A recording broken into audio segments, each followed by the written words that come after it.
Bonjour à toutes et à tous, ravie de vous retrouver pour cette nouvelle émission de l'École du Futur. Au programme de cette émission, on ouvre avec notre focus parce que bien utiliser les écrans, ça s'apprend en famille et au jour le jour. Le Clémy vous propose un nouvel épisode de sa série La famille tout écran. Et puis, ça fait bien trop longtemps qu'on n'a pas fait un petit point cybersécurité sur ce plateau. C'est pourquoi nous sommes ravis que Benoît Grunemwald soit avec nous aujourd'hui pour nous présenter son idée derrière la tech. Bonjour Benoît. Bonjour Lisa. De quoi est-ce que vous nous parlez ? Aujourd'hui, je vais vous donner quelques réflexes pour faire face à des contenus illicites en ligne. Quant à notre sujet du jour, nous allons nous poser la question suivante. Un simple jeu de société peut-il redonner le goût des mathématiques ? C'est le pari de Sidoké, un jeu français dont l'objectif est de faire rimer apprentissage, confiance et plaisir, que ce soit à la maison ou à l'école. On en parle avec notre invitée Caroline Meunier. Bonjour. Bonjour Lisa. Vous êtes créatrice du jeu de société Sidoké. On va en parler dans un instant, mais d'abord, place au focus.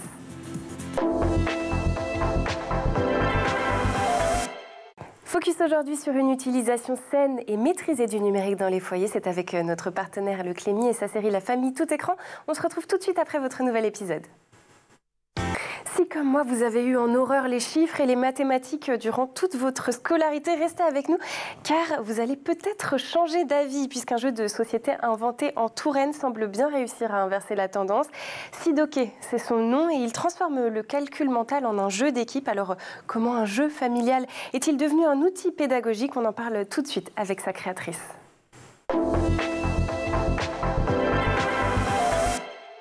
Et pour m'accompagner en plateau aujourd'hui, Caroline Meunier, vous êtes créatrice du jeu de société Sidoké. On va commencer par les bases peut-être. Vous allez nous présenter Sidoké, dont on a vu quelques images à l'écran, un jeu qui, avouons-le, rappelle un petit peu le plateau du Scrabble, mais avec des chiffres. Alors c'est quoi exactement Sidoké ? C'est un jeu très simple qui ressemble au Scrabble, vous avez raison Lisa, et en fait il n'y a que 6 chiffres, 6 couleurs, et donc il faut faire des combinaisons avec les tuiles en bois. Donc chaque tuile en bois est présente 3 fois, il n'y a que, par exemple le 1 jaune il est 3 fois, voilà. Et donc il faut réaliser des combinaisons, 1, 2, 3, 4, 5, 6, avec 6 couleurs différentes, ou toutes de la même couleur, ou alors le même chiffre de 6 couleurs différentes, que ce soit en ligne ou en colonne sur le plateau. C'est très simple. Et voilà, donc c'est un jeu qui est parti d'un rêve de créer un produit. Et j'ai réalisé en fait ce rêve, j'ai réalisé le jeu que j'aurais voulu acheter en fait, qui m'aurait plu, avec du bois, des règles du jeu simples pour réunir la famille et passer de bons moments, tout simplement. Alors vous venez du monde de la banque, hein, bien évidemment, oui. Mais comment on en arrive à créer finalement un jeu de société quand on arrive de ce monde-là? Il y a quand même tout un processus, c'est un métier. Oui, enfin, il y a juste les chiffres qui nous réunissent entre la banque et un jeu, je peux dire. Mais en fait, j'ai eu à un moment donné, après 20 ans d'expérience dans la banque spécialisée en regroupement de crédit, j'ai eu envie de créer un objet, quelque chose d'innovant. Et donc, j'ai cherché longtemps qu'est-ce que je pouvais inventer. Puis un jour, je me suis retrouvée dans un rayon de jeux et je ne trouvais pas exactement ce que je voulais. Disons qu'il y avait trop de choix. Et alors vous en rajoutez un du coup de choix. Et ben voilà. Et en rentrant chez moi, je me suis dit mais si j'inventais le jeu que j'aurais voulu trouver, que j'aurais voulu acheter. Et j'ai fait une liste de tout ce que j'aimais, c'est-à-dire un jeu avec des règles du jeu simple, qu'on puisse jouer avec les grands, les petits, la règle du jeu en 3 minutes, et puis le bois, parce que j'adore le toucher du bois, des chiffres, des couleurs. Et voilà, tout simplement. Et donc, je me suis inspirée du Scrabble, forcément, de quelques autres jeux qui ont bien fonctionné, tout en m'éloignant des règles qui sont déjà faites, hein, de façon à proposer un jeu original. Voilà. Alors, un jeu qui ressemble au Scrabble, mais avec des chiffres. Sidoké, qui ressemble quelque part, moi en tout cas, ça me fait penser à Sudoku. Oui, vous avez alors, raison. Pourquoi ce nom Sidoké? Parce qu'en fait, au départ, je cherchais un nom et je me disais, parce qu'il faut réaliser des Sidoké, c'est-à-dire une suite de 6 chiffres, 1, 2, 3, 4, 5, 6, avec 6 couleurs. Et je me disais, quand c'est 6, c'est OK. Et puis un jour, je suis tombée sur Sidoké, tiens, qu'est-ce que ça veut dire? Et je suis allée chercher, en fait, c'est une plante comestible. Et je trouvais que c'était joli, ça avait de belles sonorités. Et je me suis dit, tiens, c'est libre, je vais déposer une marque. Et voilà, je l'ai gardé. C'est vrai que ça fait penser un peu au Sudoku, mais de de loin, voilà. Bon, 6, c'est OK. Pourquoi 6? Pourquoi on se limite à 6 chiffres dans ce jeu? Eh ben, je pensais que c'était plus simple, ça rentrait dans le plateau que j'avais déjà mis en place. Je trouvais que les 6 premiers chiffres, c'est la base. Et ça aurait pu être 7 ou 8, mais j'ai trouvé que c'était bien 6, avec les 6 couleurs, voilà. Bon. Tout simple. C'est un jeu qu'on peut adapter à différents âges, même à partir de quel âge finalement on peut y jouer? On peut y jouer à partir de 5-6 ans, tout dépend des enfants, parce qu'en fait, il ne faut pas les sous-estimer. Ils peuvent être très intelligents, astucieux. Et en fait, ce qui s'est passé avec mon fils, c'est que j'étais en train de réaliser le prototype et il y avait le sac de tuiles en bois. J'avais que ça pour l'instant. J'étais en train de mettre en place le plateau et il a tiré sur le sac de tuiles et tout est tombé, ce qui est normal. Bon. Et donc, je l'ai aidé à ramasser. Puis j'ai vu qu'il prenait plaisir à entasser les tuiles parce que ça lui rappelait les caplas un peu. Donc il entassait les tuiles, il mettait par couleur. Et en fait, il connaissait à la maternelle, il avait que 4-5 ans. Il connaissait déjà les couleurs, il connaissait déjà les 6 premiers chiffres, les 6 premières couleurs. Et donc avec le bois, le toucher du bois, il aimait bien. C'était un jeu supplémentaire pour lui. Donc alors je l'ai laissé faire. Et il passait des heures à entasser le rouge avec le rouge. Après, je lui ai demandé de mettre le même chiffre ensemble. Alors il faisait tout simplement. Et puis après, je lui ai demandé de faire une suite, 1, 2, 3, 4, 5, 6. Alors, je ne l'ai pas aidé, je l'ai laissé faire, il continuait. Et après, je lui ai appris à jouer au jeu, tout simplement. Et puis, il a vu qu'en réfléchissant, parce qu'en mettant une tuile, c'est 1 point, ça va, c'est simple. Hein, plus il faisait de points, plus il gagnait. Et puis, en réfléchissant, en faisant du calcul mental, tout simplement, il prenait plaisir à gagner moment. Et en plus de ça, quand on réalise une combinaison entière, un siloqué, il faut l'enlever du plateau et le mettre devant son chevalet. Et pour les enfants, ça fait trophée. J'ai gagné maman. J'ai fait un sidoqué, t'en as pas fait un. Alors, pour combien de joueurs est prévu ce jeu? Ça va de 2 à 4 joueurs, voilà, tout simplement. Combien de temps dure une partie en moyenne? Ça peut Alors, durer, j'imagine que ça dépend aussi de l'âge des participants, bien évidemment. Pour les plus jeunes, on peut réduire la partie à 15-20 minutes. On peut dire au premier sidoqué, réalisé, c'est gagné. Mais sinon, normalement, c'est entre 30 et 40 minutes, 30 minutes, 1 heure. Ça dépend si on joue rapidement ou pas. Mais en une demi-heure, on peut faire une belle partie, oui. Alors, pour revenir sur l'expérience de votre fils, là, vous nous parliez des tout débuts, les prémices, quand il a commencé à découvrir le jeu. Ouais. Ça fait maintenant un certain temps, finalement, qu'il est commercialisé. Alors, il y a forcément eu d'autres parties de jouer avec votre fils. Et je crois que vous avez parlé d'un déclic émotionnel sur les mathématiques pour lui. Exactement, parce que moi, pendant que je faisais mon prototype du siloqué, j'étais à fond dedans. Et la maîtresse m'avait dit que mon fils n'aimait pas du tout les chiffres et qu'il ne serait pas matheux. Bon, moi, je l'avais juste écouté en me disant, on verra bien. Hein, il avait que 5 ans. Et en fait... ça fait jeune pour décider qu'il ne sera pas bon pour les maths, 5 ans. Mais enfin. Oui, voilà. Bon, après, je lui en veux pas. Hein. Mais et donc, lui, il continuait à entasser les tuiles. Et puis après, je lui ai appris à jouer, comme je vous ai dit tout à l'heure. Et au fur et à mesure, j'ai vu qu'il prenait plaisir à réaliser des points, à réaliser des sidoqués, à gagner. Et en fait, il prenait confiance à faire des suites, à entasser les sidoqués, à gagner des points. Et il prenait de l'assurance et ça lui plaisait. Et puis après, au fur et à mesure, on faisait des parties quand il voulait, on arrêtait quand il voulait, il n'y avait pas d'obligation, rien. Et puis après, quand il s'est retrouvé en CP, CE1, dès que l'enseignant, le professeur des écoles, il disait prenez le cahier, on va faire du calcul. Dès qu'il voyait les chiffres, il m'avait dit un soir, c'est facile, c'est des chiffres, je vais réussir, je vais gagner. Et moi, ça m'a fait tilt. Je me dis, je vais gagner. Et je lui ai dit, oui, tu vas réussir, tu vas gagner, oui. Et on continue à jouer au sidoqué. Et en fait, je voyais qu'il était heureux à manipuler les chiffres parce qu'il les avait vraiment apprivoisés. Il n'en avait pas peur. Et ça lui rappelait des bonnes émotions positives en jouant, en gagnant maman, en gagnant papa. Il faisait des points et il était malin parce qu'il avait mis en place des astuces pour bloquer maman, pour qu'elle fasse trop de sidoqué. Et puis pour faire plus de points. Parce qu'au départ, ça a l'air simple de rajouter quelques tuiles, quelques points. Bon. Mais après, quand le plateau se complète, il faut chercher dans sa tête. Si on met des tuiles plutôt en haut à droite, ça fait combien de points? En haut à gauche, mais si je garde telle tuile, l'autre adversaire, il peut faire faire tant de points. Donc on se réconcilie avec les chiffres. Et ben voilà, on les manipule, on joue avec, on n'en a plus peur. Et après, les maths, c'est devenu une matière qu'il a aimée et il est devenu très bon en maths. Et moi, je suis persuadée que c'est grâce à ce jeu qu'il est devenu bon en maths, en fait. Donc vous pensez finalement que la peur des mathématiques, ça vient davantage d'une émotion négative finalement que d'une vraie difficulté, une compétence technique? Oui, parce que j'ai constaté en discutant avec d'autres parents d'élèves que certains et certaines avaient des idées un petit peu préconçues, comme quoi, moi, elle disait, moi, j'étais pas bonne en maths, donc mon enfant aussi. Non, pas forcément. Moi, quand je sais pas, comme tout parent, quand on donne à manger du fromage, on dit c'est bon. Donc l'enfant, il enregistre que c'est bon et il se régale au fur et à mesure. Après, sauf s'il change de goût, bien sûr, mais quand on montre des chiffres, super, on va s'amuser, l'enfant, il enregistre. Et après, en jouant, en fait, le fait de jouer avec l'enfant, avec les chiffres, en les manipulant, il les apprivoise, il les enregistre, il n'en a plus peur. Et après, pour lui, c'est un jeu. Et à chaque fois qu'il voyait des chiffres, il se rappelait du jeu, du bon moment passé ensemble, tout simplement. Et il disait, les maths, c'est facile, je vais réussir, je vais gagner. Et au fur et à mesure, chaque année, il avait de très bons résultats en maths. Et maintenant, il est très bon en maths. Et voilà. C'est une fierté. Oui, je suis fière de mon fils. Quelles compétences développe-t-on également en jouant à Sidoké? Donc, on comprend bien, il y a le calcul mental. Mais j'imagine qu'il y a d'autres choses. Je pense par exemple à la mémorisation. Oui, voilà, parce qu'en fait, chaque tuile est présente 3 fois. Donc, il faut aller chercher sur le plateau. Si on cherche par exemple un 2 vert, il faut aller chercher sur le plateau où c'est qu'il y a déjà un 2 vert. Chez les Sidoké déjà réalisés. Donc après, il faut s'imaginer qu'un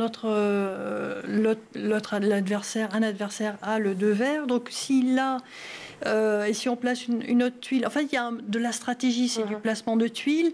Il faut aussi prévoir d'empêcher l'autre de réaliser une combinaison. Donc se projeter aussi. Voilà, donc en fait, il faut à chaque fois faire le maximum de points, tout simplement.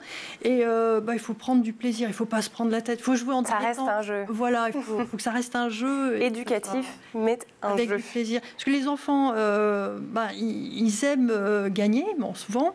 Et puis faire des trophées, ça leur plaît énormément. Et faire des points, gagner maman, papa, papy, mamie, ça, ils adorent. Allez, il est temps de prendre une petite pause dans nos discussions. On va bien évidemment continuer à parler de Sidoké. Mais d'abord, cap sur la planète tech. Si vous nous rejoignez sur School TV, bienvenue dans l'école du futur. Aujourd'hui, on parle d'un jeu de société avec mon invitée Caroline Meunier, un jeu de société pensé pour réconcilier les enfants avec les chiffres. On va en continuer à en parler dans un instant, bien évidemment. Mais d'abord, place à la chronique de Benoît Grunenwald, qui a une idée derrière la tech.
Images et vidéos, c'est le meilleur d'Internet, c'est l'œil de Dylan Kohler.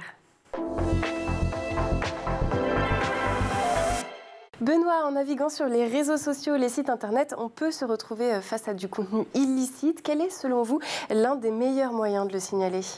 Effectivement, parce que si le numérique occupe aujourd'hui de plus en plus de place dans notre vie, c'est à la fois pour le meilleur, mais parfois aussi pour le pire. Et face à la multiplication de ces violences numériques, des arnaques, des atteintes à la vie privée ou des contenus choquants, eh bien, il ne faut pas baisser les bras et il faut notamment signaler. Et pour cela, il est possible d'agir avec l'aide de l'association qui s'appelle Point de Contact. Sa mission est de protéger, de sensibiliser, et bien sûr d'agir face au contenu illicite. Et c'est une association qui est présidée par Anne Souvira, qui est une experte reconnue en cybercriminalité, commissaire de divisionnaire. Et d'ailleurs, si vous cherchez un rôle modèle, n'hésitez pas à la contacter, elle est parfaite pour cela. Et depuis quand cette association existe-t-elle et dans quel environnement elle évolue ? Eh bien, cette association existe depuis très longtemps, elle existe depuis 1998 et elle agit comme un tiers de confiance entre les citoyens, les plateformes numériques et les autorités. D'ailleurs, cette association est le premier signalant auprès de Pharos. Alors Pharos, c'est internet-signalement.gouv.fr et c'est donc un organe étatique. Et cette association collabore également avec le ministère de l'Intérieur, de la lutte contre les contenus à caractère terroriste, les violences sexuelles sur les mineurs ou encore la haine en ligne. Et c'est un environnement qui est assez large parce que cette association n'est pas isolée. Elle fait partie d'un réseau qui s'appelle InHope. D'ailleurs, elle est présidente de cette association, de ce réseau qui regroupe 50 hotlines et cela dans 46 pays, ce qui permet une action coordonnée à l'échelle mondiale. Donc l'association répond concrètement à cette question essentielle. Que faire en cas de contenu illicite sur Internet et quelles sont les étapes clés lorsque l'on entame cette action ? Eh bien, la première étape, ça consiste à identifier la nature du contenu qui est rencontré. Pour cela, Point de Contact propose un outil d'assistance au signalement. Ça permet de guider les internautes. La première étape, c'est... Quel est donc ce contenu ? Et donc j'ai catégorisé ces contenus en 3 grandes catégories. Les contenus à caractère sexuel ou atteinte à la vie privée, les violences numériques et atteintes psychologiques, et puis la 3e catégorie, les fraudes et la désinformation. Et donc cet outil va vous permettre de comprendre les faits et d'orienter vers à la fois les bons réflexes et les bons interlocuteurs. Une fois ce diagnostic réalisé, quelle est la prochaine étape du signalement ?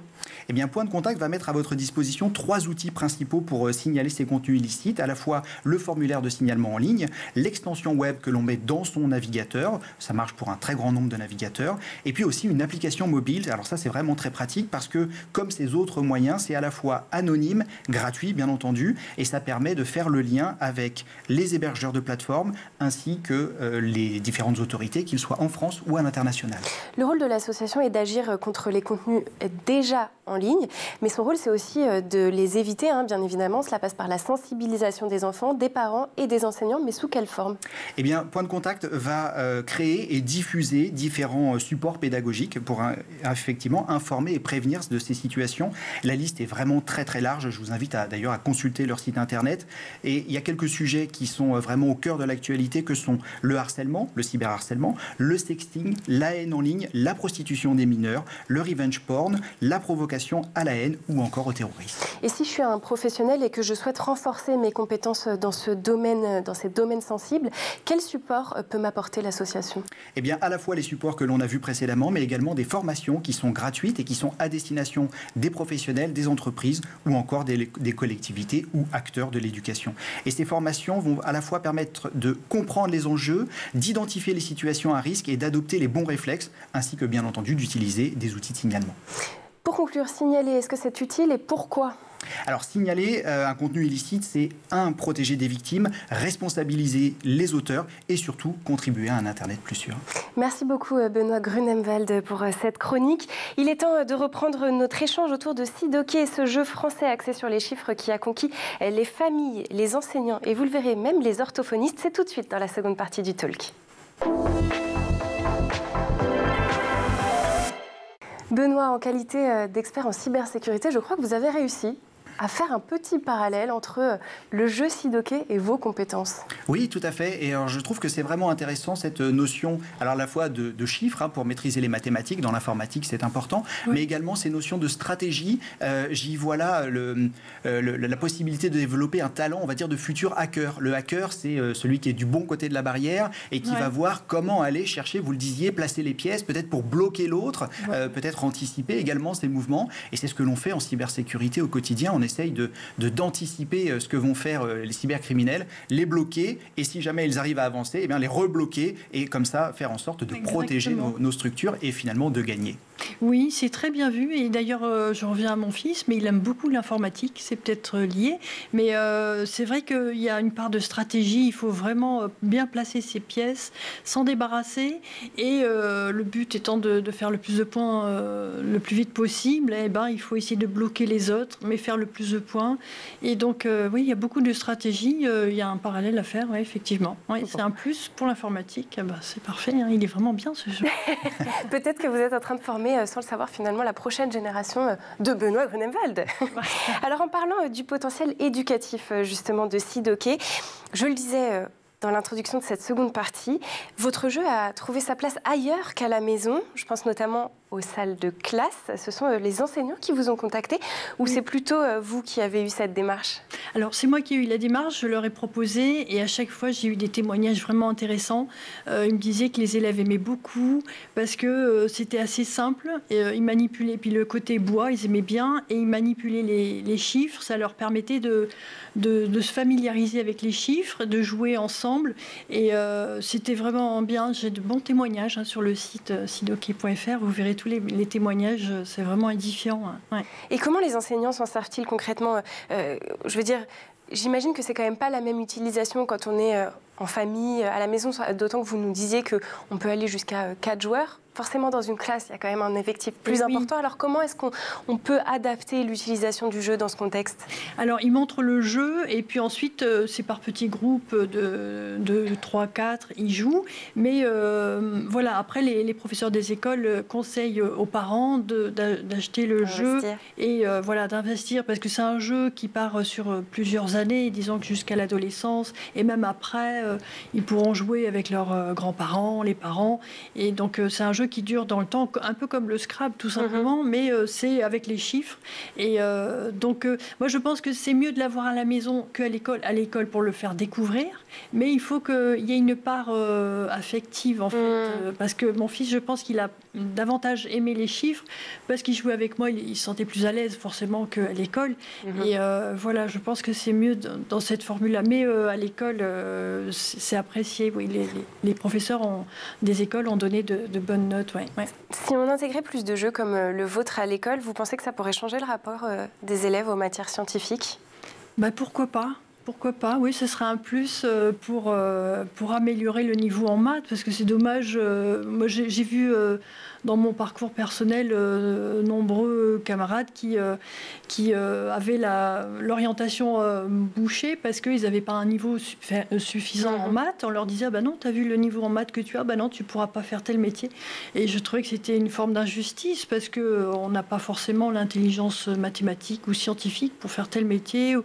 C'est dommage de sélectionner alors qu'en s'amusant avec les chiffres au départ, on peut tout simplement être plus à l'aise et être plus réceptif pour apprendre. Et c'est ce qui s'est passé pour mon fils. Et moi, franchement, je le conseille aux parents d'enfants qui ont 4-5 ans d'acheter le jeu une première introduction. Pour jouer avec les tuiles comme des caplats et puis après de jouer ensemble.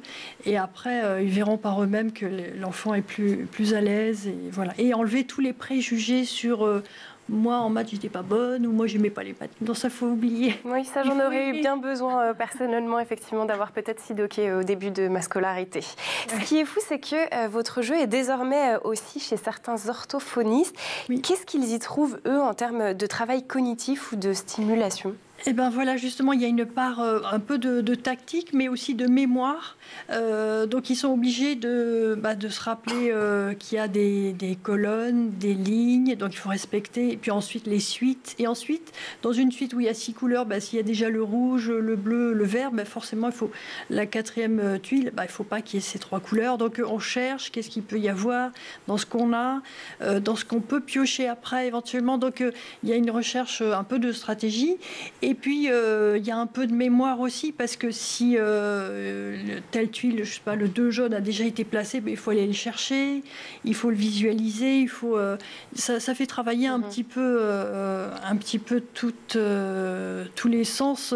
Moi, je vois quand je les fais essayer dans un EHPAD, déjà, ils sont tous réunis autour de la table, ils vont dire « Ah, c'est vous la nouvelle animatrice ?» Non, non. Ils voulaient tous jouer au jeu Sidoké, et chacun à leur tour. Et après, autour, ils disaient « Mais non, mais pourquoi tu as mis le 6 vert là? Il fallait mettre tel, c'était mieux si tu faisais ça. » Puis en fait, ils échangeaient entre eux, et ça leur permettait de rivaliser, de trouver mieux. Parce que on peut toujours trouver une meilleure formule, gagner plus de points. Voilà, il y a une espèce de challenge. Mais après, ça leur permet de se remémorer parfois des souvenirs très anciens de couleurs, de chiffres, de jeux très simples pour les personnes qui perdent un petit peu leur faculté mentale. Ça leur permet de réutiliser des choses simples, voilà. Donc un jeu intergénérationnel. Autre chose dont on n'a pas vraiment parlé jusqu'à présent, mais qui frappe pourtant, c'est le design du jeu. On est loin d'un jeu éducatif avec des écrans. Là, on est plutôt à l'antéposé, puisqu'il y a un côté très vintage avec les pièces en bois. Ça, c'est un choix exclusivement esthétique ou pédagogique aussi? En fait, c'était un choix par rapport à mes goûts. Moi, je voulais vraiment un jeu simple et vintage. Je voulais pas quelque chose de très... De trop récent. Trop récent, moderne. Et non, je voulais un jeu pratique, simple et qui parle à tout le monde, à toutes les générations, qui réunisse la famille, en fait. Et je voulais un jeu des années 80, c'est ce que j'avais dit à ma graphiste. Donc, elle a trouvé cette formule, j'ai tout de suite aimé. J'aime bien le côté blanc, c'est tout de suite voyant. Et je voulais quelque chose de simple. Voilà. Et donc, vous n'imaginez pas développer à terme une version numérique peut-être de Sidoké pour parler à un public différent? J'y ai pensé au départ et puis c'est pas si simple. Alors c'est pas encore dans les projets. Non, je reste sur la version en bois. Le toucher du bois, c'est très agréable. Voilà. Bon, pour celles et ceux qui voudraient tester à la maison Sidoké, il est disponible un petit peu partout en magasin ou en ligne pour moins de 30 €. Merci beaucoup Caroline Meunier, créatrice donc du jeu Sidoké, d'avoir été avec nous sur ce plateau. Merci également à Benoît Grunemwald qu'on retrouvera bien évidemment au cours des prochaines semaines. Merci aussi aux équipes en régie, à Édouard Degnaud d'avoir produit cette émission, mais surtout merci à vous d'être toujours fidèles à l'école du futur. On se retrouve demain à 12h30 sur School TV. D'ici là, portez-vous bien.